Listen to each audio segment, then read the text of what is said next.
परत एकदा सर्वांना प्रभू येशू ख्रिस्ताच्या नावामध्ये सलाम.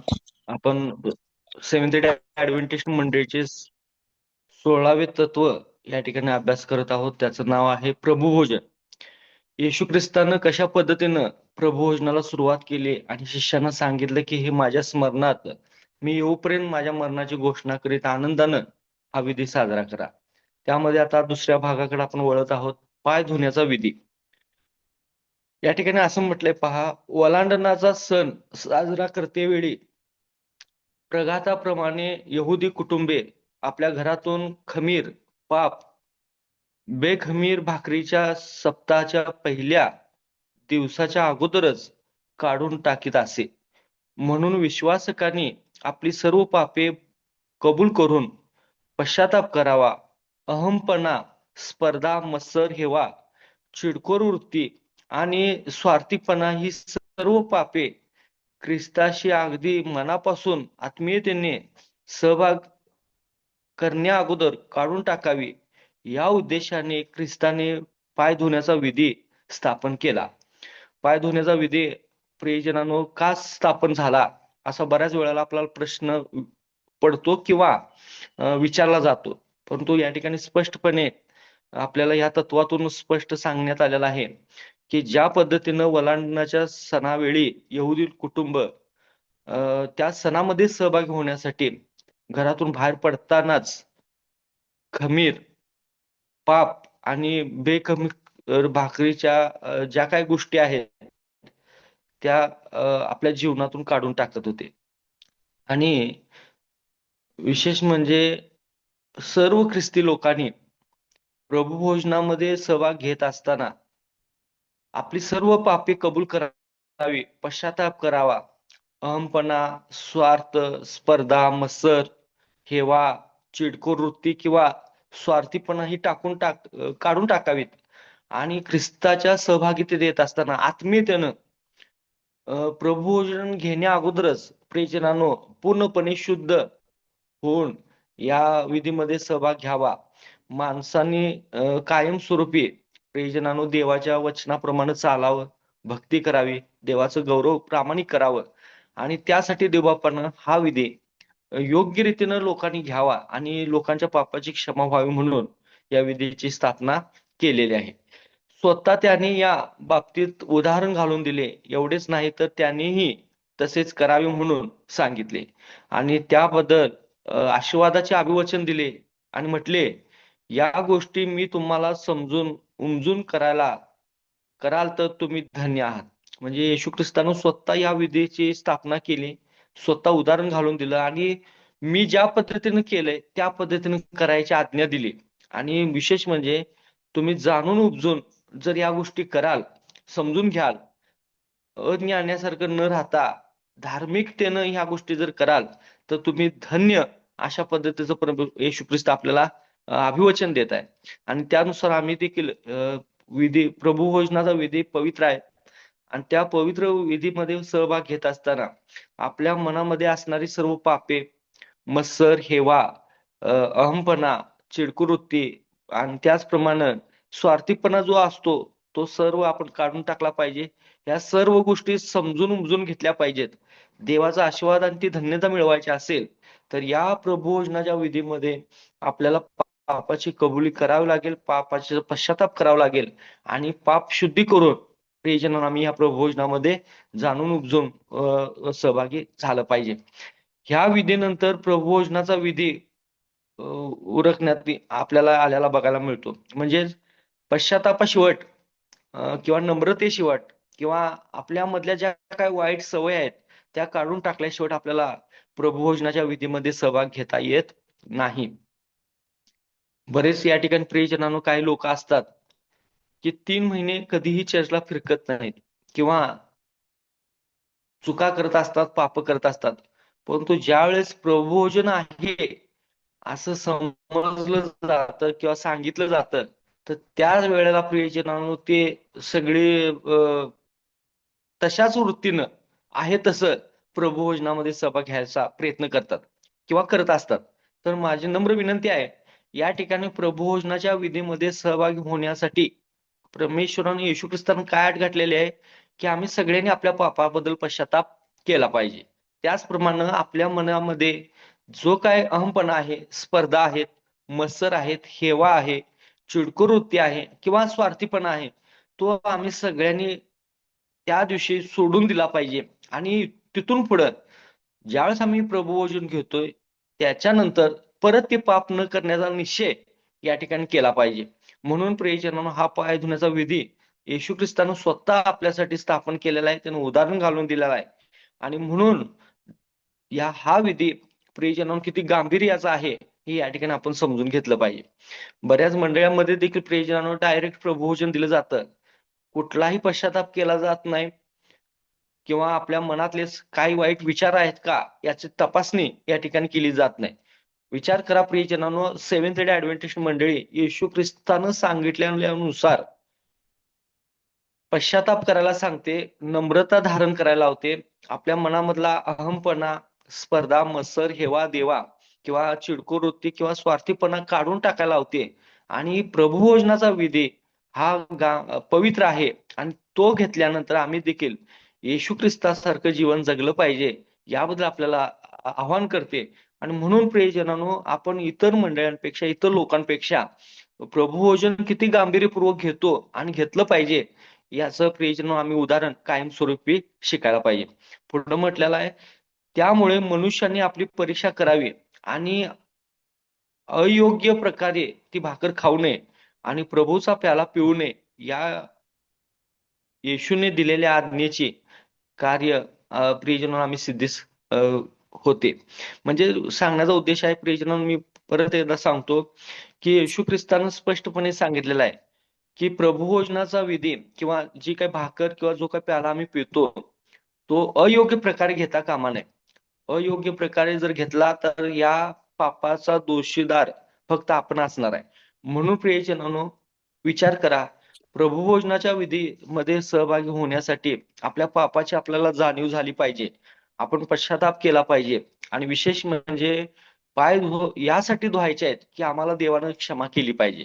विशेष म्हणजे आमच्या मनातली सगळी पाप दूर झाली पाहिजेत आणि त्याचे आशीर्वाद या ठिकाणी आपल्याला मिळाला पाहिजे. आणि म्हणून तुम्ही भाकर खाताना किंवा प्याला पिताना अयोग्य प्रकारे हे करू नये, तर देवाची आज्ञा सिद्धीत जावावी असा प्रयत्न आपण या ठिकाणी कायमस्वरूपी केला पाहिजे. विधीचा अर्थबोध, या विधीद्वारे ख्रिस्ताचे कार्य आणि भाग घेणाऱ्यांचा अनुभव याच्याविषयी माहिती देण्यात आली आहे. म्हणजे या विधीमध्ये प्रियजनांनो आपल्याला काय अर्थ असेल तर तो असा आहे की आम्ही या विधीद्वारे ख्रिस्ताचे कार्य आणि भाग घेणाऱ्यांचा काय अनुभव आहे याची माहिती प्रियजनांनो आपण या ठिकाणी घेणार आहोत. विशेष म्हणजे पहिला 2 मुद्दे आहेत आज आपण या ठिकाणी शिकणार आहोत आजच्या दिवशी. पहिला मुद्दा आहे ख्रिस्त अनुग्रहाचे स्मारक. ख्रिस्ताने मानवी देह धारण करणे आणि सेवावृत्त जीवन जगणे यामध्ये झालेली त्याची मानखंडना म्हणजे अपमान, त्याचे स्मारक पाय धुण्याचा विधी आहे. ख्रिस्ताबरोबर त्याचे स्थान स्वर्गात दिव्य गौरवी होते, तरी त्याने स्वतःला रिक्त केले, म्हणजे मनुष्याच्या प्रतिमेचे होऊन दासाचे स्वरूप धारण केले. पहिला लक्षात ठेवायचं आहे की येशू ख्रिस्ताच्या अनुग्रहाचे स्मारक म्हणून हा प्रभुभोजनाचा विधी किंवा प्रियजनांनो पाय धुण्याचा विधी आपल्याला देण्यात आलेला आहे. याचा अर्थ असा आहे की प्रियजनांनो, येशू ख्रिस्त हा पित्याबरोबरचा पित्याच्या स्थानाचा मानकरी होता किंवा या ठिकाणी त्याला इतकं गौरव, तो स्वर्गात प्रियजनांनो त्याचं दिव्य राज्य होतं. तो देवांचा देव, प्रभूंचा प्रभू, देवाचा पुत्र होता. पण या पृथ्वीवरती येऊन प्रियजनांनो त्यानं तुमच्या आणि माझ्यासाठी मानव देह धारण केला आणि सेवावृत्त जीवन जगण्याचं एक उदाहरण त्यानं तुम्हाला आणि मला घालून दिलंय. म्हणजेच प्रियजनांनो आज विचार करायचा की आपण सुद्धा तो जर देव असून एवढा खालच्या स्तराला येऊन स्वतःचा अपमान होईल किंवा या ठिकाणी प्रियजनांनो मान खंड होईल असं या ठिकाणी तो जर या ठिकाणी राहतोय, तर आपण सुद्धा कुठलाही मान राहावा किंवा सन्मान व्हावा अशा वृत्तीचं आपण जीवन जगायचं नाही.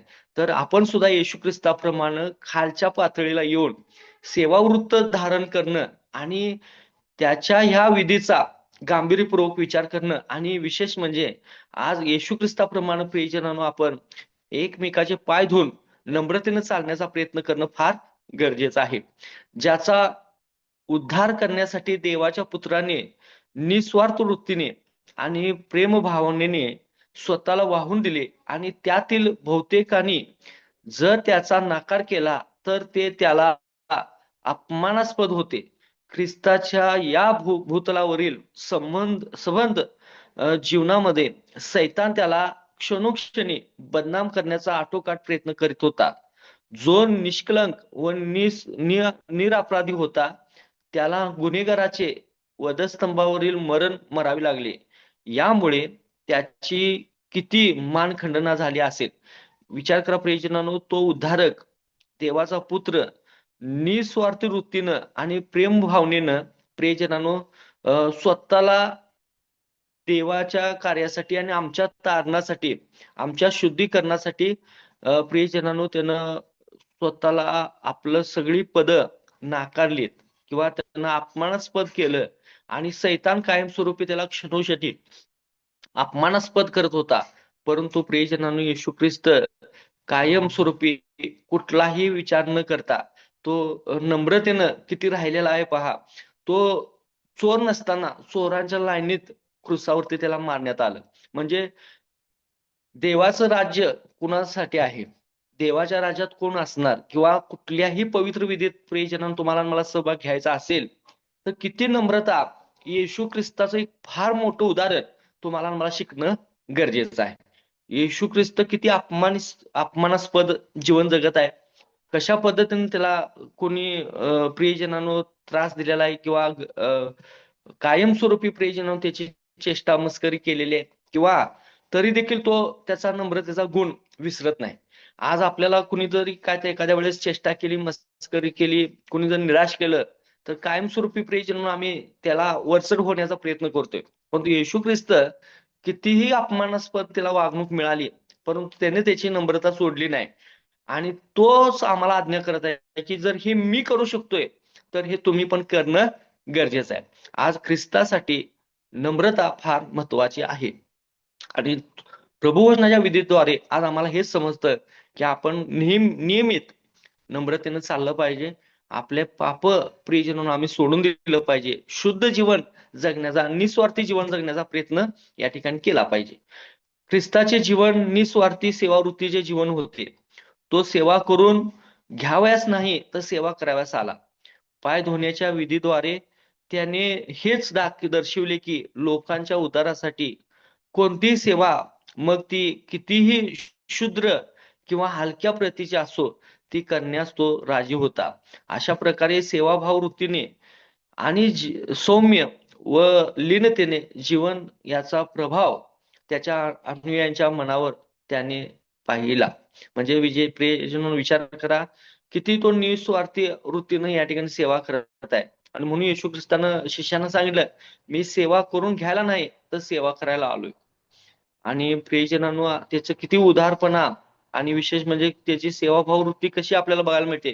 किती शूद्र किंवा नीच अवस्थेत किंवा हलक्या प्रतीची जर त्याला सेवा दिली तर तो प्रत्येक सेवा करायला या ठिकाणी राजी झाला. आपण सुद्धा प्रियजनांनो देवाच्या सेवेमध्ये कायमस्वरूपी नम्र राहिलं पाहिजे. किती तो नम्र राहिलेला आहे, किती तो सौम्य राहिलेला आहे, कशी सेवाभाव वृत्ती होती किंवा तो कशा पद्धतीनं लीनतेनं जीवन जगला त्याच पद्धतीनं आपण देखील लीनतेनं, नम्रतेनं आणि सेवाभाव वृत्तीनं, सौम्यतेनं या ठिकाणी सेवा या ठिकाणी केली पाहिजे. या विधीसाठी तयारी करण्यामध्ये विश्वासकांना कनवाळू व प्रेमळ मनस्थितीत आणावे हा ख्रिस्ताचा उद्देश आहे. या विधीत या भाग घेण्यासाठी देवबाप आम्हाला एक उद्देश बाळगत आहे. तो म्हणजे की सर्व विश्वासकांना कनवाळू आणि प्रेमळ झालं पाहिजे आणि विशेष म्हणजे आपली मनस्थिती या ठिकाणी बदलली पाहिजे. ख्रिस्ताचा उद्देश हाच आहे की आपली मनस्थिती प्रभू येशू ख्रिस्ताप्रमाणे असली पाहिजे. प्रभू भोजनाच्या विधीमध्ये भाग घेण्या अगोदर आपल्या मनाचं, आपल्या अंतःकरणाचं, आपल्या मनस्थितीचं परीक्षण या ठिकाणी प्रियजन म्हणून आपण केलं पाहिजे. म्हणून हा उद्देश येशू ख्रिस्त आज तुमच्या माझ्यापर्यंत आणत आहे आणि तो आम्हाला गलती 5:1-13 मध्ये सांगत आहे प्रीतीने एकमेकाचे दास व्हा. विचार करा प्रियजनांनो, आपण कोणी मोठे नाही.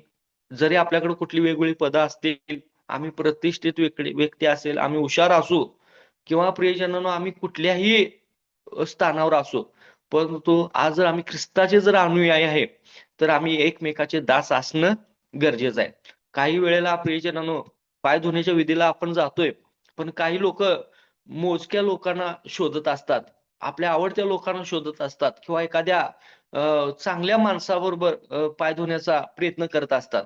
पण विचार करा प्रियजनांनो, खरोखर आपलं ज्याच्याबरोबर बिघडलंय किंवा खरोखर एखादा गरीब आहे, लीन आहे, नम्र आहे किंवा या ठिकाणी प्रियजनांनो एखादा आपल्या लेवलचा नाही, अशा व्यक्तीचं पाय धुण्याचा प्रयत्न आपण या ठिकाणी केला पाहिजे. जर त्यावेळेला जर आमच्या मनामध्ये एखादी शंका आली आणि प्रियजनांनो आम्ही चुकीच्या पद्धतीनं पाय धुवून जर प्रभूच्या विधीमध्ये सहभागी झालो, तर त्याचा दोष फक्त आपल्यावर असणार आहे. म्हणून आपण कुठलाही दोष न ओढवून घेता योग्य रीतीनं या प्रभोजनाच्या विधीमध्ये भाग घेतला पाहिजे. म्हणून या ठिकाणी विचार करा, आम्ही एकमेकाचे दास होतो का? आमच्यामध्ये नम्रता आहे का? आमच्यामध्ये लीनता आहे का? आम्ही ख्रिस्ताप्रमाणे खरोखर कुठल्याही गोष्टीचा अभिमान न बाळगता, कुठल्याही गोष्टीसाठी मानपानासाठी न जाता नम्रतेने त्या विधीमध्ये गेलोय का आणि घेतोय का? हा प्रयत्न प्रियजनांनो, हा विचार यावेळेला आपण करणं गरजेचं आहे. पुढे म्हटलेलं आहे, या विधीमध्ये भाग घेणे जरी लीनतेचे आणि नम्रतेचे आहे, तरी ते निकृष्ट दर्जाचे किंवा मानहानीचे नाही. बघा, येशू ख्रिस्त स्वतः सांगत आहे, की जरी हे लीनतेचं किंवा नम्रतेचं उदाहरण असलं, तर ते निकृष्ट नाही किंवा मानहानीचं नाही.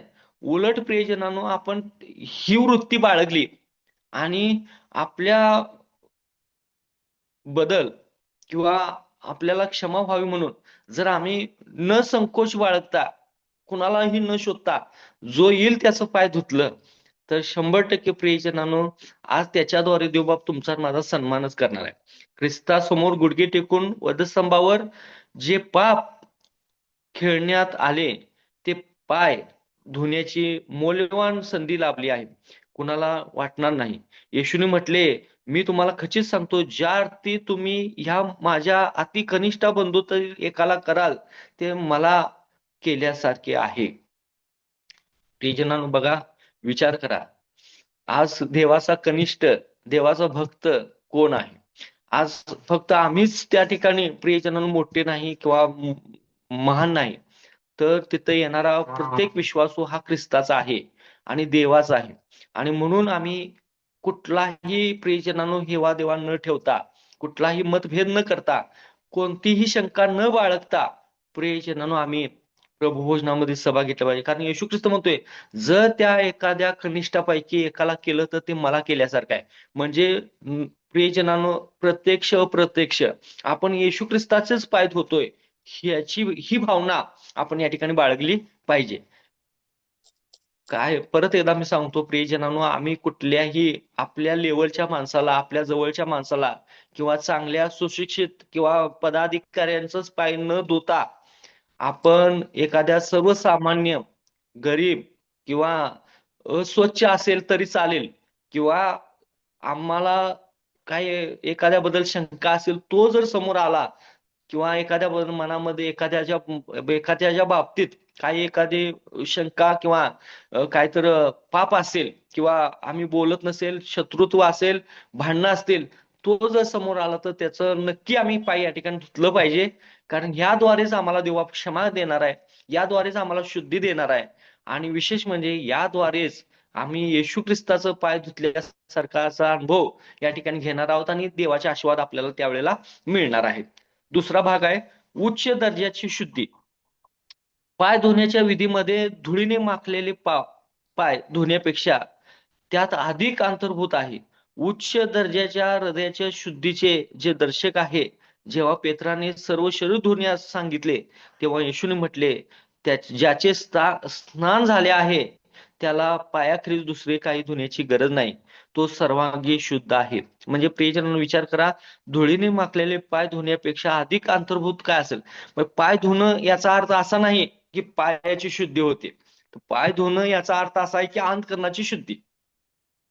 अंतःकरणाची शुद्धी, जर पाय धुण्याच्या अगोदर जर अंतःकरण तपासलं नाही किंवा अंतःकरणामध्ये काय गोष्टी आहेत त्या बाजूला केल्या नाहीत, तर आमचं पाय धुणं हे कदापि यशस्वी होणार नाही. म्हणून या ठिकाणी आपल्याला विचार करायचा आहे की पेत्र सुद्धा म्हणाला, माझं नुसतं पाय धुणं का, तर मला पूर्ण अंघोळ घाला. परंतु येशू ख्रिस्त म्हणाला, ज्याचं स्नान झालंय त्याला परत स्नान करायची किंवा अंघोळ घालायची गरज नाही. तर पाय धुण्याखेरीज दुसरा कुठलाही विधी शुद्धीकरणाला गरजेचं नाही. बऱ्याच मंडळामध्ये प्रियजनांनो, पश्चातापाचा बाप्तिस्मा किंवा दुसरा बाप्तिस्मा दिला जातोय. काही लोक पाप न सोडताच मला दुसरा बाप्तिस्मा घ्यायचा आहे म्हणतात. पण तो विचार करा प्रियजनांनो, प्रभुभोजनाचा विधीच हाच शुद्धीकरणाचा विधी आहे. जर एखाद्याला तुम्ही सल्ला द्याल, तू पापाचा पश्चाताप कर, आपल्या जीवनातलं पाप काढून टाक, देवाच्या आज्ञेप्रमाणे चाल, भक्तीला ये, प्रार्थना कर, वचनात राहा, अशा पद्धतीने सल्ला देऊन जर तुम्ही प्रभूच्या विधीमध्ये सहभाग दिला, तर त्याचा तो त्यावेळेला शुद्धीकरण होईल, त्याच्या पापाची क्षमा होईल, त्याला परत बाप्तिस्म्याची गरज नसणार आहे. हे तुम्ही या ठिकाणी आपण सगळ्यांनी समजून घेतलं पाहिजे. विचार करा प्रियजनांनो, येशू ख्रिस्त स्वतः म्हणतोय, स्नान एकदा झालंय तर परत तुम्हाला स्नान करायची गरज नाही. तर पाय धुणे हा सगळ्यात महत्वाचा मुद्दा येशू ख्रिस्त आपल्या समोर या ठिकाणी ठेवत आहे. आणि आम्ही सगळ्यांनीच प्रियजनांनो, बाप्तिस्मा घेतल्यानंतर परत प्रियजनांनो, पाय धुण्याच्या विधीत खूप गांभीर्यानं या ठिकाणी सहभागी झालं पाहिजे. आपल्या पापाची शुद्धी होईल, पापाची क्षमा होईल, आपल्याला चुकीपासून दूर राहता येईल, असा प्रयत्न या ठिकाणी प्रियजनांनो तुम्ही आणि मी कायमस्वरूपी केला पाहिजे. स्नान करणारा स्वच्छ होतो, तथापि उघडे चपला घातलेले पाय लवकरच धुळीने मलिन होतात आणि ते पुन्हा धुण्याची गरज असते. त्याचप्रमाणे शिष्यांचे बाप्तिस्म्याद्वारे त्यांची पापे धुतली गेली, परंतु मोहाला बळी पडल्यामुळे गर्व, मत्सर, हेवा आणि दुष्टाई त्यांच्या अंतःकरणात पुन्हा वास करू लागले. म्हणजे इथं स्पष्टपणे मी सांगितलं तेच, की प्रियजनांनो, विचार करा की स्नान करणारा स्वच्छ होतो, तथापि उघडे चपला घातलेले पाय लवकर धुळीने मलिन होतात. म्हणजे अंघोळ केल्यानंतर माणूस कायम प्रियजनांनो दिवसभर फ्रेश असतो, परंतु तो इकडं तिकडं फिरून आल्यानंतर सर्वात जर पहिला काय घाण होत असेल तर ते पाय आहेत. आणि विचार करायचा आहे, पाय का धुतले पाहिजे. म्हणजे आज जर आम्ही बाप्तिस्मा घेतला तर कुठल्या पापापासून दूर राहील. बाप्तिस्माचा अर्थ काय, की आम्ही जुनं पाप सोडून देणे आणि नवीन जीवन जगणे. ख्रिस्तामध्ये प्रियजनांनो आम्हाला ते पुनरुत्थान, या जगात ख्रिस्तासाठी मरणे आणि पुनरुस्थित होणे याचं हे ते प्रतीक आहे. पण विचार करा प्रियजनांनो, आपण जगात राहतोय, आमच्याकडून कळत न कळत जाणून बुजून किती तर वेळेला काय तर पाप झालेला असतंय. कुणाबद्दल तर प्रियजनांनो गर्व निर्माण झालेला असतोय, मोहाला आम्ही बळी पडलेला असतोय, आमच्यामध्ये मत्सर येतोय, आमच्यामध्ये हेवा येतोय, आम्ही कधी तर प्रियजनांनो दुष्टाईला बळी पडतोय. आणि आपण प्रियजनांनो इतर गोष्टीला आपल्या अंतःकरणामध्ये आपण स्थान देतोय. म्हणून पाय धुणं किंवा अंतःकरण शुद्ध करणं फार गरजेचं आहे, हे लक्षात ठेवलं पाहिजे. पाय धुण्याचा अंतर्भूत अर्थ काय आहे, तर आपलं अंतःकरण शुद्ध करणे. आणि अंतःकरण शुद्ध करण्यासाठी येशू ख्रिस्तानं आज प्रियजनांनो प्रभुभोजनाचा विधी तुम्हाला आणि मला दिलेला आहे. प्रभुभोजन घेईल त्याला पापाची क्षमा होईल. आणि म्हणून त्या प्रभुभोजनामध्ये भाग घेताना आपण अयोग्य प्रकारे भाग घेऊ नये, तर पूर्ण पश्चाताप करून नम्रतेनं, लीनतेनं आणि विशेष म्हणजे सर्व पापाची कबुली करून आम्ही या ठिकाणी सहभागी झालं पाहिजे. पुढे म्हटलेलं आहे, त्याचे प्रभू बरोबर अगदी निकटचे नातेसंबंध जोडण्यास आणि त्याच्याबरोबर करण्यास करण्यात येणारा नवीन करार स्वीकारण्यास ते तयार नव्हते. पाय धुण्याच्या विधीद्वारे प्रभुभोजनाच्या विधीमध्ये भाग घेण्यास त्यांची तयारी करण्याचा ख्रिस्ताचा इरादा होता. द्रोही यहुदाशिवाय अहमपणा आणि स्वार्थ यापासून त्यांची अंतःकरणे ख्रिस्ताच्या कृपेने शुद्ध करण्यात आली आणि एकमेकाच्या प्रेम भावनामध्ये ते सर्व एकत्रित आले. ख्रिस्ताच्या निस्वार्थी कृतीने ते विनयशील होऊन शिकाऊ म्हणजे शिकवता येईल असे बनले. म्हणजे प्रियजनांनो बघा, काही लोक शिष्य येशू ख्रिस्तानं ज्यावेळेस हा इरादा बाळगला आणि शुद्धीकरणाचा प्रयत्न केला, तर त्यावेळेला यहुदा सोडून सगळ्यांचा प्रियजनांनो त्या ठिकाणी शुद्धीकरण झालं. योग्य प्रकारे प्रभुभोजनामध्ये सहभाग होण्याचं त्यांनी ते शिक्षण घेतलं आणि ते एकमेकाचे पाय धुवू लागले. परंतु यहुदा इस्करियोत प्रियजनांनो त्याच्या मनामध्ये अहंपणा, स्वार्थपणा या ठिकाणी दिसून आला आणि त्यानं प्रियजनांनो ते शुद्धीकरण योग्य प्रकारे घेतलं नाही. विचार करायचा आहे की प्रभुभोजनाच्या वेळेला आम्ही किती जण असतोय. येशू ख्रिस्त सगळ्यांच्या अंतःकरण जाणतोय. त्याला योग्य ते प्रतिफळ द्यायला आवडतंय. प्रभुभोजनामध्ये सहभाग घेत असताना आपल्याला एक लक्षात ठेवायचं आहे की यहुदा इस्करियोत सारखी वृत्ती बाळगायची नाही. मनामध्ये काय तर स्वार्थ ठेवून, अहंपणा ठेवून किंवा कुठला तर प्रियजनांनो पापी वृत्ती स्वभाव ठेवून जर आम्ही प्रभुभोजनामध्ये सहभागी झालो, तर त्याचं प्रतिफळ आम्हाला योग्यच देवबाप देणार.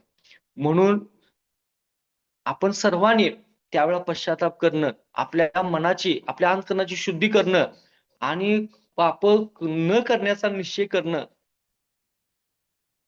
फार गरजेचं आहे. आणि मग निस्वार्थी वृत्तीनं विनयशील होऊन प्रियजनांनो आम्ही प्रभुभोजनाच्या विधीमध्ये सहभागी झालं पाहिजे. त्यासाठी देवबापानं हा विधी स्थापन केलाय. आपण सर्व देवाचे लोक आहोत. प्रभूमध्ये कोण मोठा, कोण लहान, कोण उच्च, कोण नीच असं नाही.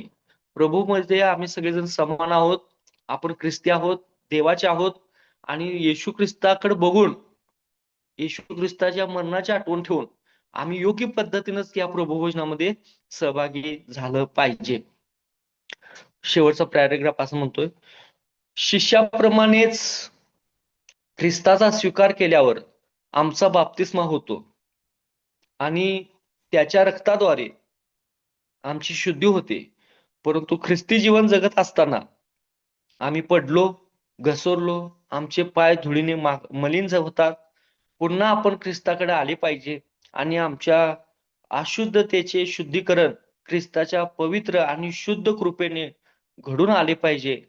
तथापि आम्हाला पुन्हा बाप्तिस्मा घेण्याची गरज नाही, कारण ज्याचे स्नान झाले आहे त्याला पायाखेरीज दुसरे काही धुण्याची गरज नाही.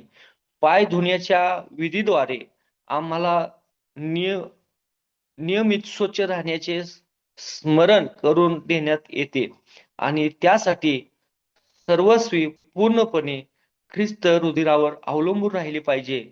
पाय धुण्याद्वारे आपल्या पापाची शुद्धी होऊ शकत नाही. फक्त ख्रिस्तच आम्हाला पवित्र करू शकतो. विचार करा प्रियजनांनो, पाय धुणं ही किरकोळ पद्धत आहे किंवा आपल्याला त्याचं गांभीर्य नाही. परंतु विचार करायचा आहे की ख्रिस्ताच्या पवित्र राज्यात, ख्रिस्ताच्या पवित्र विधीत भाग घेत असताना शुद्धीकरणाला किती महत्व आहे, पश्चातापाला किती महत्व आहे. बाप्तिस्मेच्या अगोदर सुद्धा आम्हाला येशू ख्रिस्त शुद्धीकरण करायला लावतोय, पश्चाताप करायला लावतोय आणि पाप सोडून द्यायचा प्रियजनांनो पूर्णपणे गांभीर्यपूर्वक तो आम्हाला इशारा देतोय. तर त्याच्यानंतर बाप्तिस्म्यानंतर आपण जे काही आपले पाय धुळीने मागतात किंवा आपल्या मनामध्ये पाप येतं किंवा आम्ही जाणून बुजून किंवा न कळत जे काही पाप आपल्याकडून होतं, आपल्यामध्ये राग असतो, मत्सर येतो, द्वेष भावना असते, अहमपणा असतो, स्वार्थीपणा असतो. आम्ही कधी तर प्रियजन कुणाबाबतीत तर चुकतो, तर ह्या सर्व गोष्टीला शुद्धीकरण फार महत्वाचं आहे. पाय धुणं म्हणजे पवित्रीकरण होत नाही, परंतु येशू ख्रिस्ताला जर परिपूर्ण ग्रहण करायचं असेल, येशू ख्रिस्ताच्या आज्ञेप्रमाणे जर प्रियजनांनो आपल्याला जीवन जगायचं असेल, तर ह्या सर्व विधीमध्ये आपण गांभीर्यपूर्वक भाग घेतला पाहिजे. अयोग्य प्रकारे भाग न घेण्याचा प्रयत्न आपण या ठिकाणी केला पाहिजे. म्हणून प्रभुभोजन कशाचं प्रतीक आहे? येशू ख्रिस्ताच्या मरणाचं प्रतीक आहे. येशू ख्रिस्ताच्या शरीराचं आणि त्याच्या रक्ताचं प्रतीक आहे.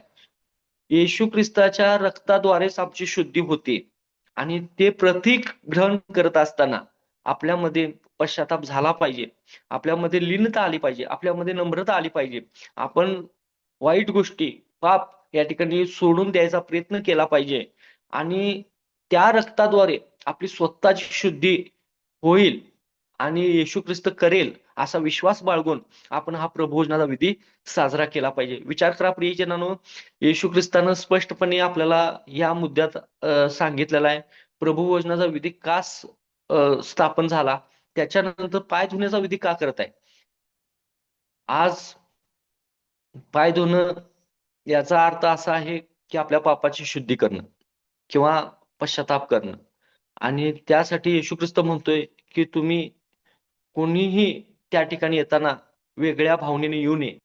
तर ख्रिस्ती म्हणून यावं, देवाची म्हणून यावं, लीन व्हावं, नम्र व्हावं, न संकोच करता सगळ्यांचे एकमेकाचे पाय धुवावेत आणि पापाची कबुली करावी, पापाचा पश्चाताप करावा आणि ते प्रभोजन, ती भाकर आणि ते रक्त प्यावं आणि त्या रक्ताच्या द्वारे आणि त्या भाकरीच्या द्वारे आपण शुद्धी करून घ्यावी, पश्चाताप मिळवावा, क्षमा मिळवावी आणि देवाचे आशीर्वाद प्राप्त करून घ्यावेत. देवबाप आजच्या या भागाच्या द्वारे आज तुम्हाला मला आशीर्वाद देऊ. उद्या आपण 3 नंबरचा मुद्दा आणि 4 नंबरचा मुद्दा बघणार आहोत आणि देवाचा आशीर्वाद या ठिकाणी घेणार आहोत. देवबाप तुम्हाला आणि मला या मुद्द्यांच्या द्वारे आज आशीर्वादित करू. आमेन.